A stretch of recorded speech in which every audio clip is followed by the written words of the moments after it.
Cluck's career win number 3 here at the Tricky Triangle in dominant fashion. Talks to his guys. A little celebratory liquid flying down, and that's the best car you've had all year long, Jimmy? Best car I've had in a long time. What a race car. Not only a great race car, but an engine.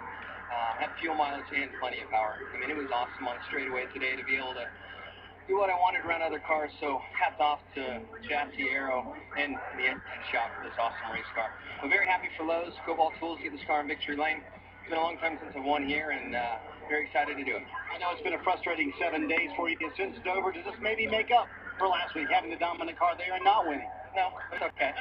Then move on. I like honesty. Yeah, that's true. It doesn't make up for much, but we know we're a great race team. Things won't keep us down, and we had a great race car today, and just had a lot of fun. That was a lot of fun out there. I got to ask you about 2 things that may have worried you. Number 1, all those restarts you had to go through, and the number 2, the vibration that kept coming back throughout the day. How much of a concern was that?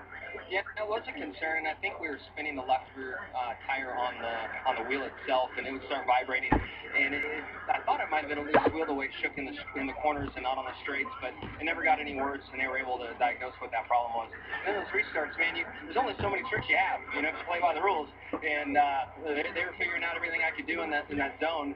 And fortunately, I was able to get the lead and everything other again at the end. That topic certainly cropped up again. By the way, Chad gave you a 10 on the burnout. What did you grade that as? Burnouts are good. Garen's a little difficult to get a good smoke show going, so I had to resort back to donuts at the end and was very happy with that.